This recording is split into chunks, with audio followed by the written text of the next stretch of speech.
J'ai déménagé à l'autre bout du pays et mes parents ont coupé les ponts. Quand j'ai commencé à bien gagner ma vie, ils m'ont écrit « Ton frère a besoin d'argent ». On arrive, ils ont débarqué sans avoir la moindre idée de ce qui les attendait. Alors voilà, j'ai coupé les ponts avec ma famille après avoir été ignoré toute ma vie. Et des années plus tard, ils se sont présentés à ma porte comme si je leur devais quelque chose. Moi, homme de 32 ans, je me tenais dans le salon de mes parents en août dernier, tenant une boisson artisanale à 14 $ dont tout le monde se fichait éperdument. Le match des Tigers hurlait à plein volume parce que Louis de papa était fichu, mais il refusait de l'admettre. Mon frère Trevor était dans le coin en train de filmer un autre TikTok sur sa vie de charbonneur, faisant du dropshipping de Camelot Alibaba avec une marge de 400% pour des idiots qui n'y voyaient que du feu. Je venais tout juste de décrocher la plus grosse promotion de ma carrière.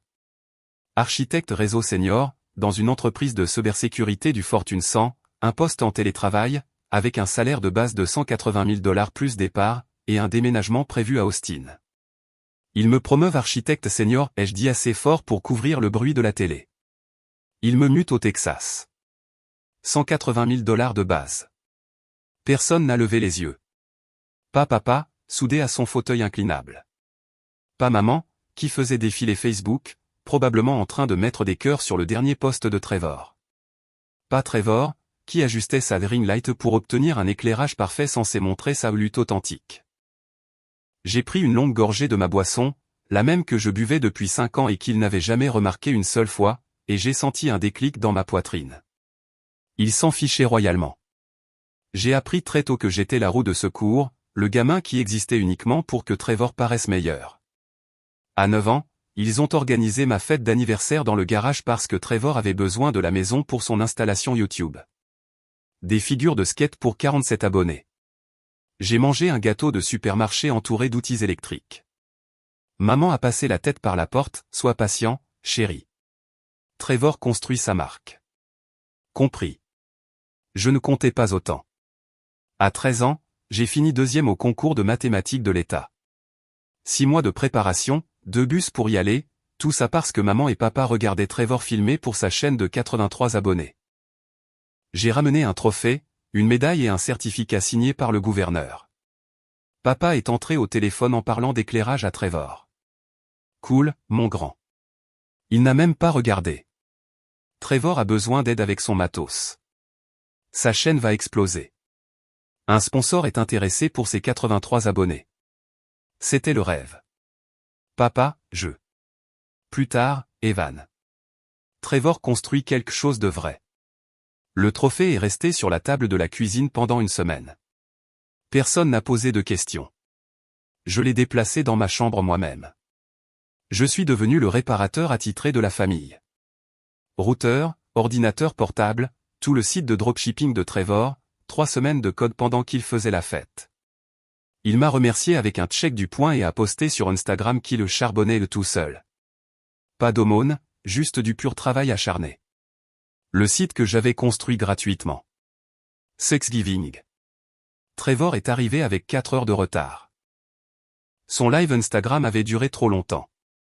On a attendu, regardé la dinde se transformer en cuir. Il est entré habillé en vêtements de créateur de la tête aux pieds. Maman lui a pratiquement sauté dessus. Chérie, tu travailles si dur. Assieds-toi. Evan, prépare une assiette à ton frère. J'étais déjà assis, déjà affamé, déjà épuisé d'avoir aidé papa à fumer cette dinde depuis 4 heures du matin. Je me suis levé, j'ai fait son assiette, lui ai donné le blanc, et j'ai pris les ailes sèches dont personne ne voulait. Maman lui a emballé les meilleurs restes, et m'a tendu les miettes dans de vieilles boîtes de margarine. Il a un fils à nourrir. Tu es célibataire. Tu n'en as pas besoin d'autant. J'ai hoché la tête. Quelque chose en moi était en train de se briser. Quand j'ai obtenu le poste d'architecte, j'ai réservé chez Giorgio, le restaurant italien hors de prix. J'ai invité tout le monde 3 semaines à l'avance. J'ai confirmé 2 fois. Ils sont venus, mais ce n'était pas pour moi. Maman a sorti son téléphone avant même que je finisse mon entrée. Elle aidait Trevor à chercher des locaux commerciaux pour des cuisines. Elle me coupait la parole pendant que j'expliquais des contrats gouvernementaux classifiés, des trucs d'infrastructure, du vrai travail. Il n'arrêtait pas de parler de mètres carrés pour le projet de plat préparé de Trevor. Papa a demandé l'addition avant l'arrivée du plat principal. Pas question de rater le match des Lions pour des pâtes hors de prix. 35 minutes. C'est tout ce que j'ai eu. J'ai payé la note de 3 cents 40 $. J'ai laissé 30% de pourboire parce que le serveur avait l'air gêné pour moi. Après ça, je me suis noyé dans le travail. Architecture de cybersécurité. Le télétravail signifiait que je pouvais être n'importe où. Le jour où j'ai accepté l'offre d'Austin, j'ai ressenti quelque chose que je n'avais pas ressenti depuis des années. Le contrôle. Puis est arrivé ce samedi doux. Chaleur du Michigan. La maison sentait la vieille moquette et le désespoir. Maman courait après le gamin de Trevor pendant que Trevor filmait un autre TikTok d'entrepreneur. Papa regardait le baseball d'un œil. J'ai ouvert ma boisson et je l'ai dit clairement, ils m'ont promu architecte senior. Je déménage à Austin. 180 000 $ de base plus départ. Le commentateur télé a hurlé pour un strikeout. Personne n'a levé les yeux. Je suis resté là, la condensation de la canette coulant sur ma main. Pour la première fois, je ne me sentais pas blessé. Je me sentais lucide. Je pouvais partir et cette maison ferait exactement le même bruit. C'était comme un feu vert. 5 semaines plus tard, ma vie était emballée dans un camion de 5 mètres. Il s'avère qu'on n'accumule pas grand-chose quand on est invisible. La veille de mon départ, j'ai laissé un message dans le groupe de discussion familiale. Je pars demain matin. Nouveau boulot commence lundi. Direction Austin. Les accusés de réception montraient qu'ils l'avaient vu. Maman, papa, Trevor. Au matin, rien. Je suis parti à 5h15. J'ai chargé le camion moi-même. Le dos de papa lui faisait mal. Maman avait des courses à faire. Trevor n'a même pas accusé réception de mon texto sur les meubles que je laissais derrière moi. À mi-chemin, traversant le Tennessee, le texto de maman est arrivé. On a besoin de toi à la maison ce week-end. Trevor déplace son stock vers un nouvel entrepôt. Charge lourde. Comme si j'étais allé au magasin de bricolage du coin au lieu de déménager à 1900 km de là. J'ai supprimé le message. Bloqué le groupe familial. Et continué à conduire. Mon appartement était au centre-ville d'Austin. 23e étage, baie vitrée du sol au plafond, 2 chambres, climatisation centrale qui ne sonnait pas comme un hélicoptère mourant. 2100 $ par mois. À moi. Le premier soir, je me suis assis par terre en mangeant une pizza directement dans la boîte, regardant les lumières de la ville scintiller. Personne n'a appelé pour demander le mot de passe du routeur. Personne n'a envoyé de texto pour demander de l'aide pour bouger des meubles. Le silence n'avait jamais été aussi agréable. Les mois suivants ont pris un certain rythme. Course matinale le long du lac Lady Bird. Télétravail avec des collègues qui valorisaient la compétence plutôt que l'obligation familiale. Mon équipe protégeait des réseaux gérant des milliards d'actifs, des hôpitaux, des réseaux électriques, des systèmes bancaires, du vrai travail important. Puis j'ai trouvé Zuko, un énorme croisé berger belge malinois, 43 kg de musclé de loyauté, tremblant dans un chenil de refuge. Le bénévole a dit qu'il avait été rapporté 3 fois. Trop intense, trop protecteur, trop de chiens. Je connaissais ce sentiment.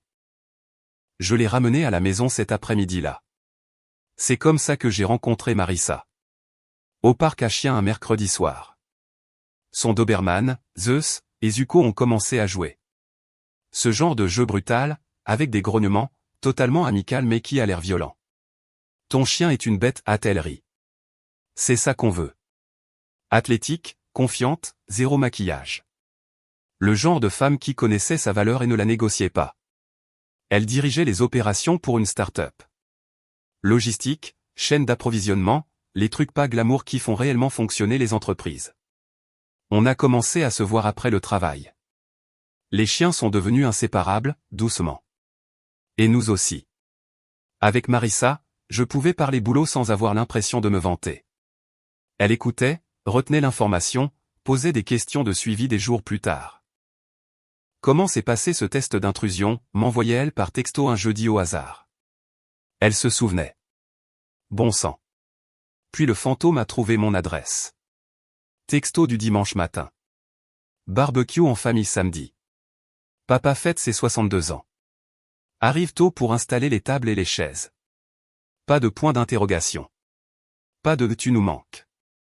Juste une attente. J'ai montré le message à Marissa. Tu vas y aller? Sûrement pas. Bien. Il ne mérite pas ton temps. Le lendemain, le chat a explosé. Appel manqué, texto culpabilisant. Même Trevor. Papa est contrarié que tu te sois défilé. Pas cool, mec. Ça, venant du gars qui a raté ma remise de diplôme universitaire pour une boutique éphémère qui a rapporté $200. 3 années ont filé. D'autres promotions. J'ai atteint les $210 000.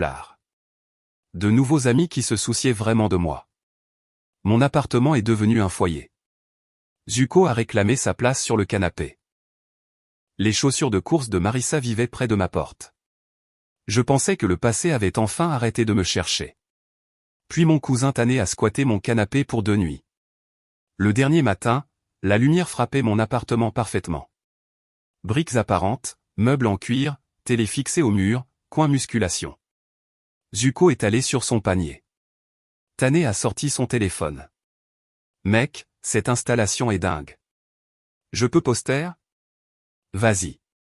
Il a pris la photo, ajouté une légende, chez mon cousin Evan à Austin. Le mec a construit quelque chose qui force le respect. Il l'a posté sur Instagram. Je l'ai à peine regardé. Je n'avais pas réalisé que ce simple post, avec 412 likes en 3 heures, ferait sauter toutes les limites que j'avais construites. Le lendemain matin, mon téléphone se noyait sous les notifications de parents dont je n'avais pas eu de nouvelles depuis des années. Des gens demandant combien je gagnais maintenant. D'autres voulant savoir si j'avais acheté ou loué. Ces meubles ont l'air chers. Des cousins que je connaissais à peine commentaient avec des émojis de feu et des tu déchires. Puis maman a commenté, si fière de notre Evan. J'ai toujours su qu'il réussirait. Nous l'avons élevé pour être indépendant et déterminé. Le mot notre avait un goût d'essence. Où était ce notre pendant le concours de mathématiques, le dîner de promotion, le déménagement? Le notre s'est pointé quand il y avait quelque chose à photographier. Le premier texto est arrivé jeudi soir, 23h47. Evan, chérie, on s'est tellement inquiété pour toi. On peut parler? Maman, après 3 ans de quasi-silence, était soudainement inquiète. Le post de Tané était en ligne depuis 72 heures, avait plus de 500 likes maintenant, ce qui dans le monde de ma famille était viral. Avant que je puisse répondre, deuxième texto, Trevor m'a montré des photos de ton appartement. Très impressionnant. Tu dois très bien t'en sortir financièrement. Et voilà, la vraie conversation. Le matin, 6 appels manqués de maman, 3 de papa, 2 de Trevor. Le message vocal de papa durait littéralement 8 secondes. Rappelle ta mère. Affaire de famille. Je n'ai pas rappelé avant samedi après-midi. Je les ai laissés mariner. Quand maman a répondu, sa voix avait cette gaieté forcée. Oh, chérie, enfin. On pensait venir te voir. Non, ai-je dit simplement. Silence. Elle ne s'attendait pas à ça. Pardon? J'ai dit non. Vous ne venez pas me voir. J'ai déménagé à 1900 km pour une raison. Vous voulez parler? On peut le faire par téléphone. Evan, on est ta famille. La famille qui m'a ignoré pendant 3 ans jusqu'à ce que Tané poste mon appartement en ligne. Donc, non, vous ne venez pas à Austin. On a déjà réservé les vols, a-t-elle dit, la voix devenant froide. Samedi matin, nous 4. Ma mâchoire s'est crispée. Alors annulez-les. Je ne vous héberge pas. C'est non remboursable, a-t-elle dit comme si c'était mon problème. On sera là à 11h. On pourra parler à ce moment-là. Maman, je te dis tout de suite. La ligne a coupé. J'ai fixé mon téléphone. La rage montait. Elle avait réservé des vols sans demander. Et maintenant elle agissait comme si mon refus ne comptait pas. Marissa a levé les yeux de son ordinateur portable. Qu'est-ce qu'il s'est passé? Ils ont réservé des vols pour Austin. Je leur ai dit de ne pas venir. Elle m'a raccroché au nez. Alors ne les laisse pas entrer, a-t-elle dit simplement. C'est le plan. Mais je connaissais ma famille. Ils n'acceptaient pas le non comme réponse.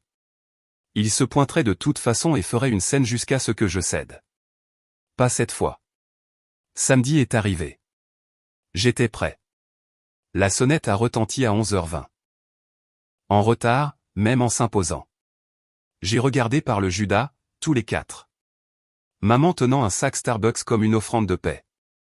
Papa avec des sodas bon marché. Trevor avec Hudson, qui avait l'air fatigué et confus. J'ai ouvert la porte mais j'ai gardé mon corps dans l'encadrement, bloquant l'entrée. Je vous avais dit de ne pas venir, ai-je dit sèchement. Le sourire de maman a vacillé. Nous avons fait tout ce chemin. Sans ma permission. Ce n'est pas mon problème. Evan, nous sommes ta famille, a dit papa en essayant de passer outre. Je n'ai pas bougé. La famille qui m'a ignoré pendant 3 ans. Vous n'entrez pas. Trevor s'est avancé, la voix agressive. Frérot, on a pris l'avion jusqu'ici. Arrête de faire le con et laisse-nous entrer. Ou sinon quoi, ai-je demandé, la voix froide. Tu vas forcer l'entrée chez moi. Les yeux de maman se sont écarquillés, jouant la victime. On veut juste te voir. Vous voulez quelque chose, et me voir est le prix d'entrée. Je ne suis pas intéressé. Hudson a tiré sur la manche de Trevor, l'air effrayé. Le gamin ne méritait pas ça, mais je n'étais pas responsable des choix de ses parents. La voix de maman s'est brisée. S'il te plaît, chérie, on a fait tout ce chemin, laisse-nous juste entrer quelques minutes. Je les ai regardés, tous, debout dans mon couloir avec leurs bagages, avec leurs attentes, avec la même arrogance qu'ils avaient toujours eue. Une partie de moi voulait claquer la porte, mais je savais qu'ils ne partiraient pas. Ils camperaient dans le couloir, feraient une scène, dérangeraient mes voisins. D'accord. Ils voulaient entrer. Ils auraient exactement 2 heures. Ensuite, ils partaient. 2 heures, ai-je dit. Vous avez 2 heures, ensuite vous partez. Compris. Maman s'est illuminée immédiatement. Bien sûr, chérie. Je suis sérieux. 2 heures. Non négociable. Je me suis écarté. Ils se sont pratiquement précipités à l'intérieur, envahissant mon espace comme des criquets. Maman est passée avec trop de parfum, scannant déjà mon appartement comme un expert immobilier, passant ses doigts sur mes meubles, vérifiant les prix dans sa tête. Oh, chérie, regarde-toi, a-t-elle dit. Mais ses yeux calculaient la surface et les coûts de location. C'est charmant. Très haut de gamme. C'est quoi le loyer d'un endroit comme ça? Traduction, combien d'argent as-tu? Papa a suivi avec les sodas bon marché. Le truc le moins cher possible. Je buvais des boissons de qualité depuis des années. Il ne s'en était jamais souvenu. J'ai apporté des boissons pour le match, a-t-il dit, cherchant déjà ma télé. Traitant ma maison comme son bar sportif personnel. Trevor est entré en dernier, téléphone sorti. Il prenait clairement une vidéo pour sa story Instagram. Yo, bel endroit. C'est quoi la surface? Genre 130 mètres carrés en plein centre d'Austin? Ça doit être $2600 par mois minimum. Ou alors t'as acheté? Parce que si t'as acheté. Ne le fais pas. Je l'ai coupé. Voix sèche. Vous êtes là pour 2 heures. Ne les passez pas à calculer ma valeur nette. Son sourire a vacillé. Hudson a immédiatement couru à l'intérieur sans y être invité. Il a commencé à toucher à tout. A attraper ma télécommande, sauter sur mon canapé. Zuko s'est retiré dans la chambre, la queue basse. J'ai regardé ma montre. Lancé le minuteur. Nous sommes allés au salon.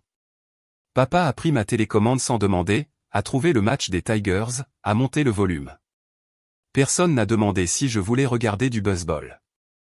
Maman s'est installée sur mon canapé d'angle en cuir à $3200, et a commencé l'interrogatoire.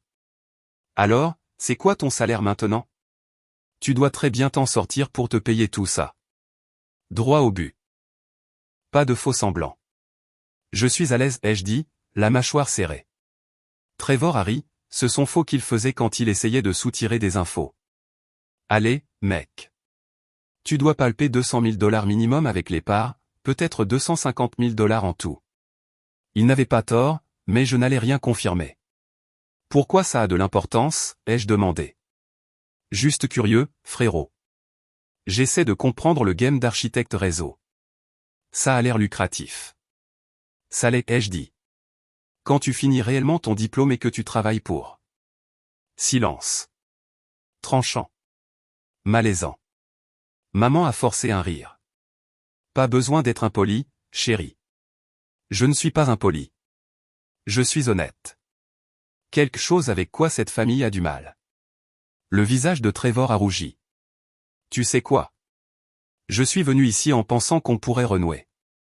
Tu es venu ici parce que Tané a posté mon appartement et que tu as réalisé que j'avais de l'argent. Ne faisons pas semblant que c'est une histoire de fraternité. Hudson continuait de sauter sur mes meubles. Je lui avais demandé 2 fois d'arrêter. Il m'ignorait. Hudson, ai-je dit fermement. Dernier avertissement. Assieds-toi ou joue calmement dans le coin. Arrête de sauter sur mes meubles. Le visage de maman s'est tendu. Il a 7 ans. Il a de l'énergie. Il peut avoir de l'énergie sans casser mes affaires. Ne parle pas comme ça devant mon fils, a claqué Trevor. Alors contrôle ton fils dans ma maison, ai-je répliqué. La tension était épaisse.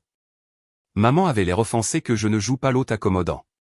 Papa gardait les yeux sur la télé comme un lâche. Trevor faisait défiler son téléphone, probablement en train de poster sur son frère toxique pour ses followers. 30 minutes passées, j'en avais déjà assez. Maman continuait de pousser. Est-ce que Marissa paie la moitié du loyer? Vous vivez pratiquement ensemble? Ça ne vous regarde pas. Je demande juste, chérie. Et je ne réponds juste pas. Trevor a levé les yeux de son téléphone. Frérot, t'as changé. Avant t'étais cool. Avant j'étais un paillasson, ai-je corrigé. J'en ai fini avec ça. Tu vois. Trevor m'a désigné d'un geste. Cette attitude, c'est de ça que je parle. Tu agis comme si on était des étrangers. Nous sommes des étrangers, ai-je dit. Tu ne m'as pas envoyé de texto depuis 3 ans. Tu ne sais pas où je travaille. Tu ne sais pas qui je fréquente. Tu ne sais rien de ma vie. C'est la définition d'étranger. Maman a tressailli. C'est injuste. C'est précis, les jeux interrompus. Vous voulez savoir ce qui n'est pas juste? Prendre l'avion jusqu'ici sans invitation après que je vous ai explicitement dit de ne pas venir. Ça, c'est pas juste. Papa a enfin parlé, toujours face à la télé. Nous sommes tes parents. On peut rendre visite à notre fils. Pas sans permission. Vous ne pouvez pas. 1 heure plus tard, la vraie conversation a commencé. Maman s'est avancée sur le canapé, les mains jointes. Expression répétée. Ton père et moi avons réfléchi à la situation de ton frère. Stop, ai-je dit. Peu importe ce que c'est. Non. Tu n'as même pas écouté. Pas besoin. La réponse est non. Trevor a posé son téléphone. Mec, écoute juste. J'ai dit non. Je ne finance pas ton prochain échec. Je ne renfloue pas les terribles décisions de maman et papa. Je ne suis pas votre fonds d'urgence. Les yeux de maman se sont écarquillés. Comment oses-tu? Comment j'ose quoi? Avoir des limites? Refuser de financer votre enfant chéri? M'attendre réellement à être traité comme de la famille au lieu d'un carnet de chèques? Nous t'avons élevé. Non. Je l'ai coupé, voix glaciale. Vous avez élevé Trevor. Je me suis élevé tout seul. Grande différence. Trevor s'est levé, en colère maintenant. Tu vas vraiment t'asseoir là et faire comme si t'avais eu la vie dure. Tu as tout eu. Cite une chose, ai-je défié. Une chose qu'ils m'ont donnée qu'ils ne t'ont pas donnée en premier. Une fois où ils m'ont fait passer en premier. Un sacrifice qu'ils ont fait pour moi. Silence. Un silence complet et accablant. C'est ce que je pensais, ai-je dit. J'ai regardé ma montre. 1h40. Restait 20 minutes. Mais j'avais fini. Temps écoulé, ai-je dit en me levant. Vous devez partir. Evan, on n'a pas à commencer maman. Je m'en fiche. Vous êtes venu ici sans invitation. Je vous ai donné 2 heures par courtoisie. Maintenant vous partez. On a fait tout ce chemin. Votre choix. Votre problème, pas le mien. J'ai marché jusqu'à la porte, l'ai ouverte. Dehors. Trevor a attrapé Hudson, le visage rouge de rage et d'humiliation. Tu vas vraiment faire ça? Je vais vraiment le faire. La porte est ouverte. Utilisez-la. Maman s'est levée, les larmes commençant cette manipulation émotionnelle répétée. Après tout ce qu'on a fait pour toi. Comme quoi, ai-je demandé. Spécifiquement, cite une chose, un sacrifice. Elle ne pouvait pas. Elle est juste restée là, la bouche s'ouvrant et se fermant. C'est ce que je pensais, ai-je dit. Partez. Papa s'est enfin levé en attrapant sa veste. Tu es devenu cruel. Non, ai-je dit, je suis devenu honnête. Et vous ne pouvez pas le supporter. Trevor s'attardait à la porte. On est venu demander ton aide. Je sais, ai-je dit. C'est la seule raison pour laquelle vous êtes venu. Et c'est exactement pourquoi la réponse est non. Trevor a des ennuis, a laissé échapper maman. De vrais ennuis. Il doit de l'argent. Pas mon problème, ai-je dit simplement. C'est un adulte. Il a fait des choix. Il peut faire face aux conséquences. Il pourrait tout perdre. Bien, ai-je dit. Peut-être qu'il apprendra quelque chose. Le visage de Trevor est devenu pâle. Tu vas vraiment me laisser échouer? Je vais te laisser faire l'expérience de la réalité, ai-je corrigé. Quelque chose que maman et papa n'ont jamais fait. Considère ça comme un cadeau. C'est dégueulasse. Non, je l'ai coupé. Ce qui est dégueulasse, c'est de se pointer sans invitation, de traiter ma maison comme un distributeur automatique et de s'attendre à ce que je finance tes illusions. Ce qui est dégueulasse, c'est 3 ans de silence suivis de demandes d'argent. Ce qui est dégueulasse, c'est d'utiliser un enfant de 7 ans comme levier émotionnel. Hudson pleurait maintenant, confus et effrayé. Trevor, ai-je dit, la voix baissant. Prends ton fils et pars. Ne me recontactez pas à moins d'être prêt à t'excuser réellement. Pas le genre d'excuse où tu es désolé que je sois énervé. Le genre où tu es désolé pour ce que tu as fait. Il a attrapé Hudson et est sorti. Maman a essayé une dernière fois. Evan, s'il te plaît. Dehors, ai-je dit.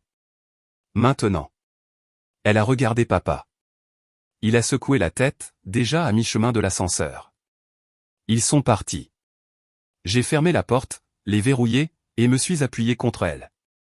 Zuko est sorti de la chambre, la queue remuant, clairement soulagé. Mon téléphone a vibré. Marissa, comment ça s'est passé? J'ai répondu, exactement comme prévu. Je leur ai donné 2 heures. Je les ai virés quand ils ont demandé de l'argent. Sa réponse, fier de toi. Tu veux de la compagnie ce soir? J'ai souri. Ouais, amen Zeus. Les chiens peuvent fêter ça aussi. J'ai regardé autour de mon appartement. À moi. Réellement à moi. Pas de culpabilité, pas d'obligation, pas de comédie, juste des limites. Et je ne m'étais jamais senti aussi bien. Je pensais que les avoir mis dehors serait la fin de l'histoire. Je pensais qu'ils reprendraient l'avion pour le Michigan, panseraient leur plaie, apprendraient peut-être quelque chose. J'avais tort. Dimanche matin, 9h47. La sonnette a retenti encore.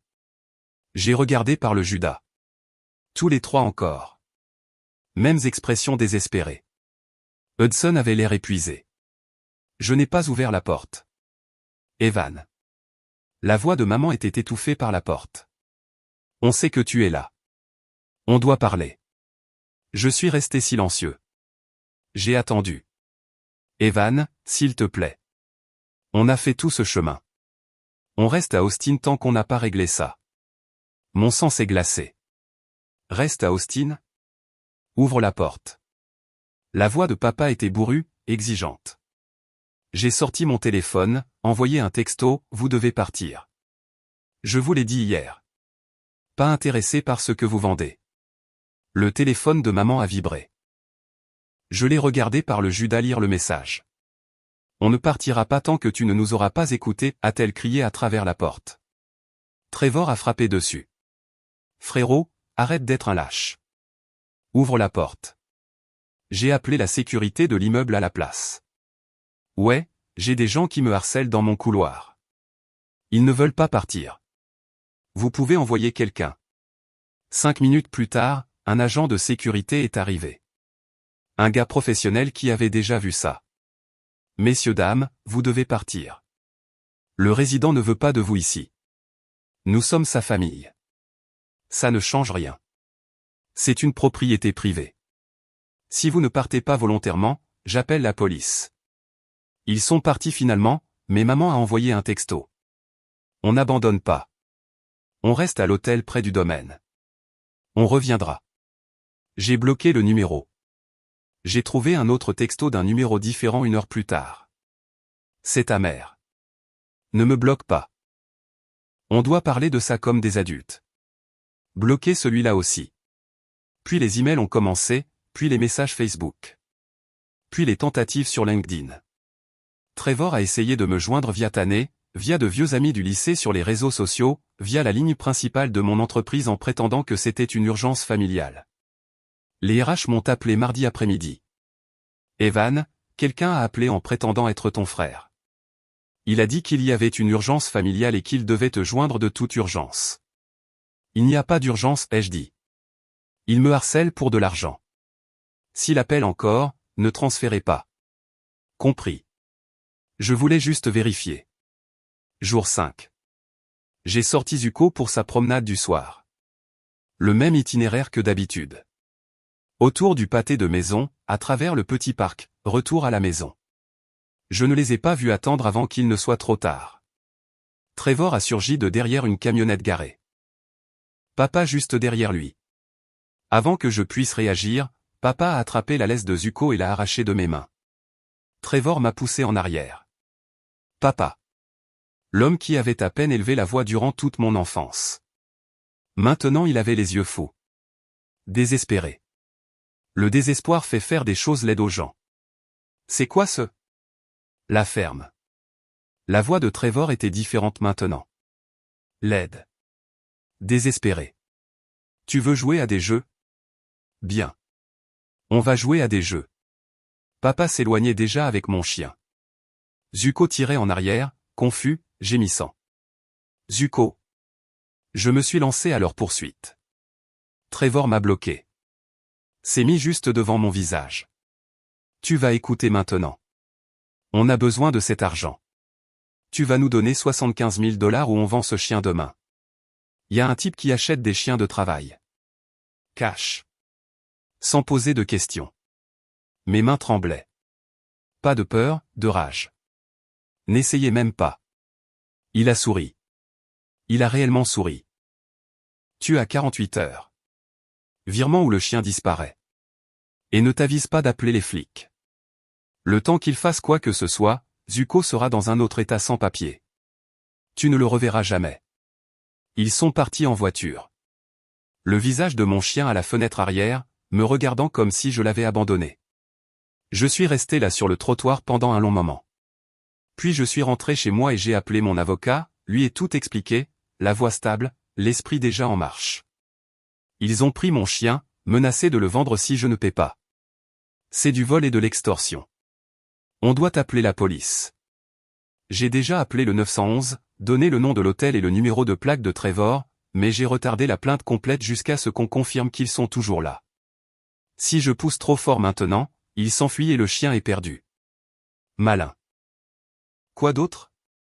Combien de dettes ont mes parents? La maison? Tout. Silence. Ensuite je peux faire une recherche. Dossier public. Donnez-moi quelques heures. J'ai attendu. Les résultats sont revenus à 23 heures. Deuxième hypothèque de maman et papa. 85 000 $ à 9,5% d'intérêt. Déjà 2 mois de retard. La procédure de saisie commencerait à 90 jours. Leur maison valait 240 000 $. Dette totale 195 000 $. Capital de 45 000 $ qui diminuait chaque jour avec les frais et pénalités. Les dettes d'entreprise de Trevor, 68 000 $ répartis sur 6 créanciers. Garantie personnelle sur tout. Maman et papa avaient mis leur maison en garantie sur 30 000 $ de sa dette fournisseur. Ils étaient à 60 jours de tout perdre. Et ils venaient de faire la plus grosse erreur de leur vie.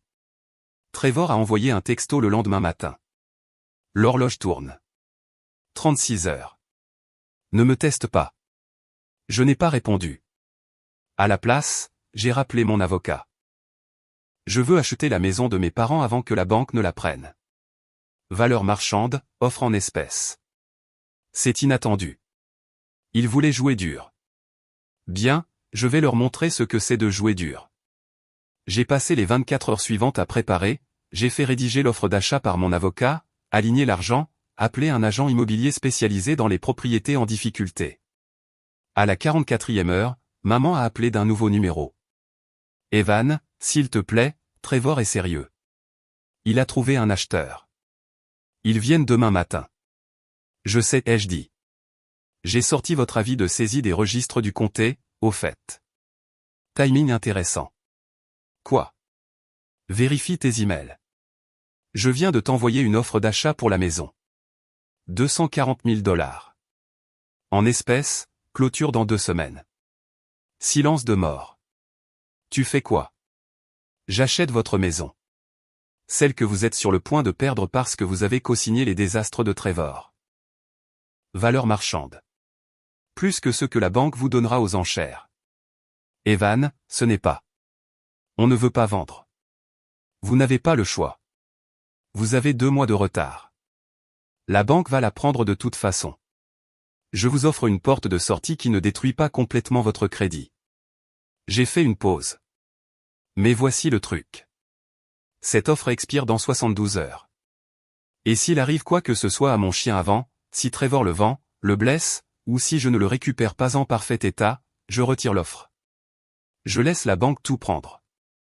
Et je vous regarde perdre la maison dans laquelle vous avez vécu pendant 32 ans pour la stupidité de votre enfant chéri. Tu ne peux pas.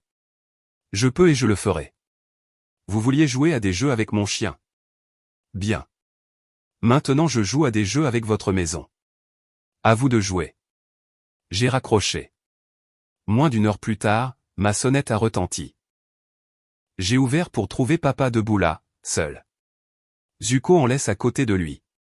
Zuko était à la maison. C'était non négociable. Papa avait l'air brisé. Ne pouvait pas me regarder dans les yeux. Il m'a juste tendu la laisse et est parti sans dire un mot. Zuko m'a sauté dessus, la queue remuant, me léchant le visage. Je l'ai tenu pendant un long moment. Puis je suis rentré et j'ai transféré l'accord d'achat à mon avocat. Ils vont signer, ai-je dit. Assurez-vous que ce soit en béton. Parce que voilà ce qu'ils n'avaient pas compris. Je n'achetais pas leur maison pour les sauver. Je l'achetais pour qu'ils ne puissent plus continuer à l'utiliser contre moi. L'achat s'est déroulé exactement comme prévu. Maman et papa ont essayé de négocier, essayé d'ajouter des conditions, voulaient rester locataires à des taux inférieurs au marché, voulaient que j'efface la dette, voulaient que je sois raisonnable. Je n'étais pas intéressé par le raisonnable. Le loyer du marché est de 1 900 $, ai-je dit à mon avocat. C'est le chiffre. Ils peuvent payer ou ils peuvent partir. C'est leur choix. Ils invoquent des difficultés financières, demandent 800 $. Alors ils peuvent trouver un autre endroit où vivre pour 800 $. Pas ma propriété. Ils ont signé. Ils n'avaient pas le choix. La banque tournait déjà autour. Le jour où la vente a été conclue, j'ai reçu un texto de Trevor. Tu penses avoir gagné quelque chose? Tu viens juste de t'acheter des maux de tête de propriétaire. Amuse-toi bien à gérer maman et papa comme locataires. J'ai souri à ça parce qu'ils ne connaissaient pas le reste du plan. 2 semaines après la clôture, j'ai signifié à mes parents un avis formel. Location au mois, pas de bail, loyer dû le premier, 1 900 $, frais de retard de 100 $ après le 5 du mois. Procédure d'expulsion débutant après 30 jours de non-paiement. Maman a appelé en pleurant. Tu ne peux pas nous faire ça. Nous sommes tes parents. Vous avez pris mon chien, ai-je dit. Menacé de le vendre. Utilisé comme monnaie d'échange pour de l'argent. Tu crois que j'ai oublié ça? C'était l'idée de Trevor. Et tu as laissé faire. Papa a attrapé la laisse. Vous saviez ce qui se passait.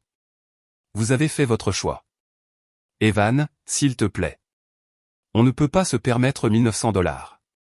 Ton père ne travaille qu'à temps partiel. Je fais des petits boulots. On survit à peine. Il fallait y penser avant de tout miser sur Trevor. Nous sommes tes parents. Vous êtes mes locataires, ai-je dit. Grande différence. Et si vous ne pouvez pas payer, vous avez 30 jours pour trouver une solution. Le premier mois, ils ont payé, ont raclé les fonds d'une manière ou d'une autre. Le deuxième mois, ils étaient en retard. J'ai appliqué les frais de retard. Le 3e mois, ils n'ont pas pu. Trevor avait emménagé avec eux. Tous les 4 dans cette maison maintenant, y compris Hudson. Maman a supplié pour une extension. Je leur ai donné 10 jours. Puis j'ai commencé la procédure d'expulsion. Mon avocat a tout géré. Propre, professionnel, dans les règles. Pendant ce temps, les créanciers de Trevor se sont rapprochés. Sans la maison comme garantie, puisque c'était la mienne maintenant, ils n'avaient plus rien pour sécuriser la dette. Les jugements se sont accumulés. La saisie sur salaire a frappé le peu qu'il gagnait à son travail d'entrepôt. Sa BMW a été saisie dans l'allée de mes parents à 6 heures du matin un mardi. J'ai regardé la dépanneuse quitter la propriété depuis l'application de gestion immobilière sur mon téléphone.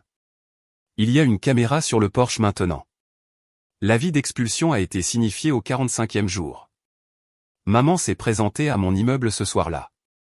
La sécurité m'a appelé. Il y a une femme dans le hall. Elle dit être votre mère. Elle pleure. Monsieur, dites-lui que je ne suis pas disponible. Elle dit qu'elle attendra, ensuite appeler la police après 1 heure si elle ne veut pas partir. J'ai regardé le flux de sécurité depuis mon ordinateur portable. Je l'ai regardée assise dans ce hall pendant 3 heures, tamponnant ses yeux, regardant son téléphone, espérant que je descendrais. Je ne l'ai pas fait. Finalement, elle est partie. Elle m'a envoyé un email ce soir-là. Evan, on a fait des erreurs. De terribles erreurs. On n'aurait jamais dû laisser Trevor prendre ton chien.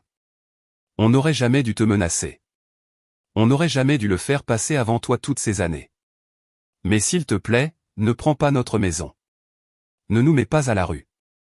La santé de ton père décline. Hudson a besoin de stabilité. On te supplie. On te supplie. S'il te plaît. Maman. Je l'ai lu 2 fois. Puis je l'ai transféré à mon avocat avec un seul mot, procédé. L'expulsion a été finalisée 2 semaines plus tard. Le bureau du shérif leur a donné 72 heures pour vider les lieux. Je ne suis pas allé voir. Pas besoin. La gestion immobilière m'a envoyé des photos après. Pièces vides. Quelques dégâts au mur. Ils avaient laissé des ordures derrière eux. Pris le réfrigérateur même s'il venait avec la maison. Je l'ai fait rénover. Nouvelle peinture, nouveaux appareils, nettoyage professionnel. Mise en location à $2100 par mois. J'ai eu un locataire en 1 semaine. Revenu passif, $2100 de loyer moins $280 d'impôts fonciers, $150 d'assurance, $200 de frais de gestion, soit plus de $1400 par mois dans ma poche, net et sans bavure. Trevor a fini dans un motel, puis un refuge quand l'argent a manqué. Maman et papa ont emménagé dans un T2 dans un mauvais quartier. Loyer $750. Tous les 4 partageant cet espace. Son Instagram est devenu noir. Plus de posts sur la vie d'entrepreneur. Plus de citations de motivation. Plus de voitures de sport louées et de vêtements de créateurs. Juste le silence. J'aurais dû me sentir mal. Je ne l'ai pas été, parce que j'avais passé 32 ans à les regarder tout sacrifier pour les rêves de Trevor tout en ignorant les miens. À les regarder menacer de vendre mon chien comme s'il n'était rien. Comme si tout ce que j'aimais était à eux pour servir de levier. Les regarder enfin faire face aux conséquences. Ça ressemblait à la justice. 8 mois plus tard, mars à Austin, j'étais sorti avec Marissa à un match de basket de l'université du Texas quand mon téléphone a vibré. Numéro inconnu. C'est Trevor. On peut parler, s'il te plaît? Je t'en supplie. J'ai montré le message à Marissa. Elle a haussé un sourcil. Il supplie maintenant. Apparemment, tu vas aller le voir? J'y ai réfléchi. Une partie de moi voulait l'ignorer complètement, mais une autre partie, la partie qui se souvenait du visage de mon chien à cette fenêtre de voiture, voulait voir à quoi ressemblait le fond du trou sur lui. Ouais, ai-je dit. Je veux voir ça. On s'est vu dans un café au centre-ville. Terrain neutre, public. Il avait l'air détruit, émacié, des vêtements qui n'allaient pas bien, des chaussures qui tombaient en morceaux, les mains tremblantes quand il s'est assis. Je ne suis pas là pour l'argent, a-t-il commencé. Bien, parce que tu n'en auras pas. Je sais. Je sais que non. Il ne pouvait pas me regarder. Je voulais juste. J'avais besoin que tu vois ce que je suis devenu, ce que nous sommes tous devenus. J'ai siroté mon café, n'ai rien dit. Hudson vit avec sa mère à plein temps maintenant. J'ai perdu la garde parce que je ne pouvais pas fournir de logement stable. Je le vois 2 fois par mois. Des visites supervisées dans un établissement qui sent l'eau de Javel. Sa voix s'est brisée. Il m'a demandé pourquoi grand-mère et grand-père vivent dans un si petit appartement. Je ne savais pas quoi dire. Je ne disais toujours rien. Papa a fait une crise cardiaque le mois dernier, une mineure, mais ils ne peuvent pas se payer les soins de suivi. Maman a 2 boulots à 63 ans. Il mange des ramen au dîner la plupart des soirs. Il m'a enfin regardé, les yeux rouges, le visage humide. Et j'ai fait ça. J'ai fait tout ça. Oui, ai-je dit. Tu as fait le coup du chien. Il a secoué la tête. C'était le pire moment de ma vie. Pas quand ils m'ont arrêté. Pas quand j'ai tout perdu. Le pire moment, c'était de te regarder sur ce trottoir alors qu'on s'éloignait avec Zuko. Le regard sur ton visage. Je ne l'oublierai jamais. Moi non plus. Je suis désolé. Les mots sont sortis brisés.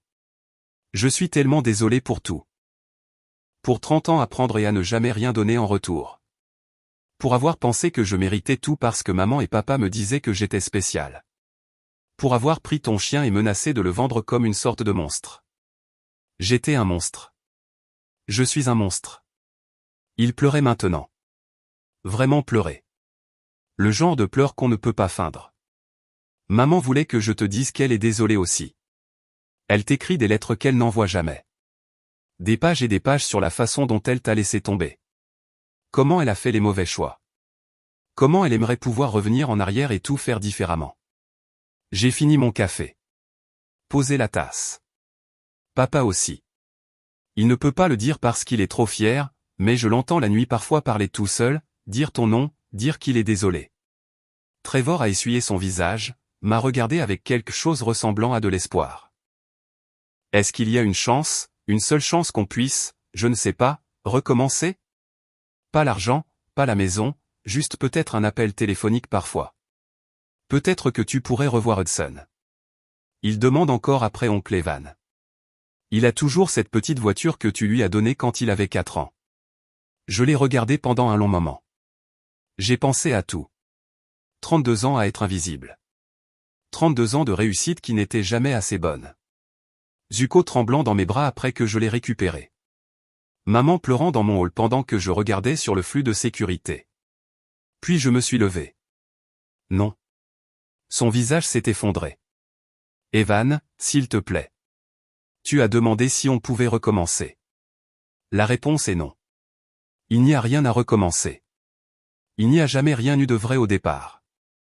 J'étais un distributeur automatique pour vous, un plan B, une ressource à exploiter quand le fils préféré n'avait plus d'option. Ce n'est pas. Vous avez pris mon chien, ai-je dit calmement, froidement. Arraché de la rue, menacé de le vendre à un étranger, utiliser le seul être vivant que j'aimais réellement comme monnaie d'échange pour de l'argent. Et maintenant tu veux que je fasse semblant que ça n'est pas arrivé? Que je décroche le téléphone les jours fériés et que je fasse la conversation? Il a ouvert la bouche. Rien n'est sorti. Dis à maman que j'ai eu son message. Dis à papa que je me fiche de ses excuses nocturnes. Dis à Hudson. J'ai fait une pause. En fait, ne dis rien à Hudson. Il comprendra quand il sera plus vieux. Il comprendra que son père et ses grands-parents ont brûlé tous les ponts pour de l'argent et se sont ensuite demandé pourquoi personne ne venait leur rendre visite. J'ai commencé à marcher vers la porte. Evan, attends. S'il te plaît, je t'en supplie.